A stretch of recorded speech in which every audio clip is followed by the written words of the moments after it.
Hello दोस्तों, मेरा नाम है Pravesh Chaurasia. Welcome to Jio IAS YouTube channel.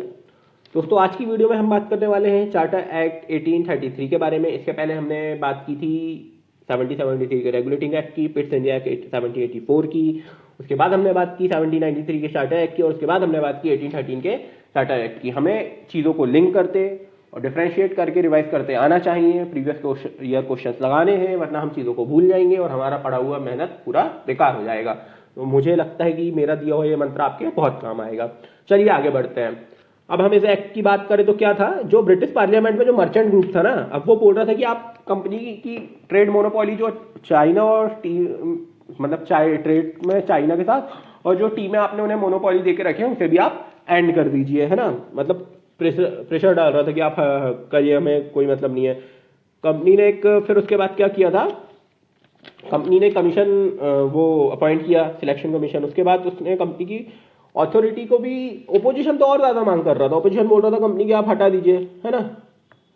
लेकिन फिर भी उन्होंने 20 साल के लिए बढ़ा दिया गया कि गवर्नमेंट के ऑफ, मतलब ब्रिटिश गवर्नमेंट के बिहाफ में कंपनी रूल करेगी, ब्रिटिश क्राउन के बिहाफ में।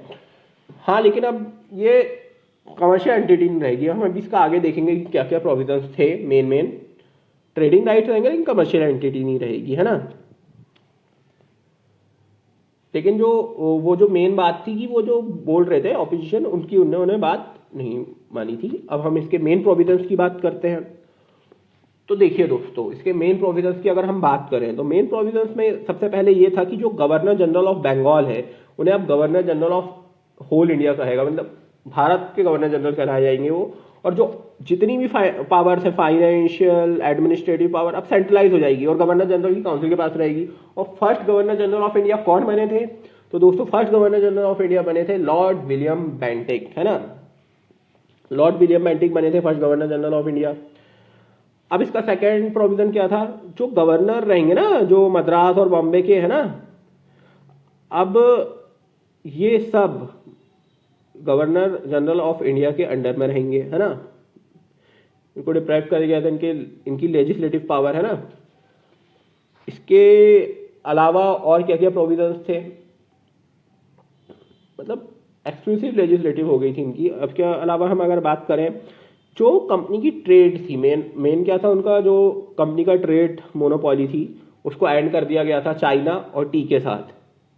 पहली बार कब एंड हुई? 1813 में। लेकिन काय के साथ रह गई? चाइना और टी के साथ। अब क्या हो रहा है, एंड हो रही है 1833 में टोटली।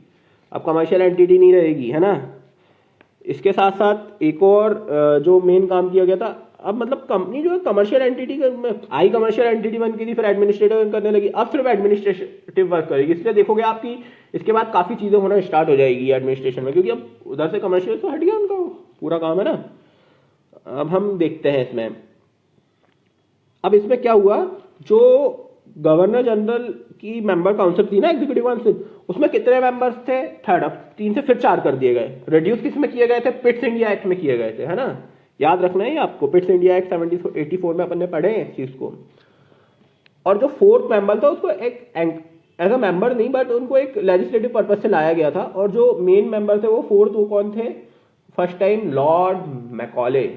कौन थे? Lord Macaulay was the first member, है ना।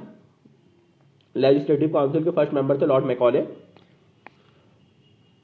इसके बाद हम देखेंगे कि क्या हुआ, जब अब कंपनी का ध्यान कमर्शियल पर्पसेस से हट गया, उन्हें एडमिनिस्ट्रेशन करना जब यहाँ पे, लेकिन उन्होंने काफी कंफ्यूजन देखा कि लॉ कुछ अलग है कुछ अलग है। अब उनको क्या करना था, यूनिफाई लॉ बनाना था। तो उन्हें कोडिफाई करने के लिए क्या किया, फर्स्ट लॉ कमीशन स्टार्ट करा। जब उन्हें फर्स्ट लॉ कमीशन सेटअप किया, जो फर्स्ट लॉ कमीशन था उसका सेटअप किया, अब उनको इंडिया का फर्स्ट लॉ कमीशन सेटअप करना था, तो इस एक्ट के द्वारा उसने किया। और जो लॉर्ड मैकॉले थे ना, जो फोर्थ मेंबर बन के जुड़े थे, वो इसके चेयरमैन बने, है ना। इसके चेयरमैन कौन बने? लॉर्ड मैकॉले बने। अब इसका 6th प्रोविजन क्या था, इसने अप्रूव कर दिया था, क्या अप्रूव करा था?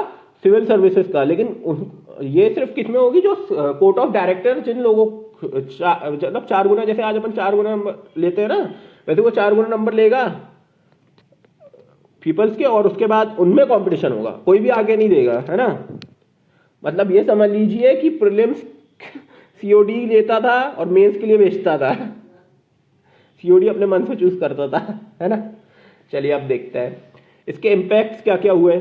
अब हमें इस एक्ट के जितने भी इम्पैक्ट देखिए, जो 1813 से जो काम चालू हो गया था ना, वो यहाँ पे आके ये कह सकते हैं कि कंप्लीट हो चुका था। जो मतलब जो कंपनी की कमर्शियल मोनोपोली थी उसको खत्म करना, एबोलिश करना, मेन बात तो यही थी, है ना, एंड करना। तो यहाँ जो प्रोसेस स्टार्ट हुई थी 1813 से, वो यहाँ पे आके कंप्लीट हुई।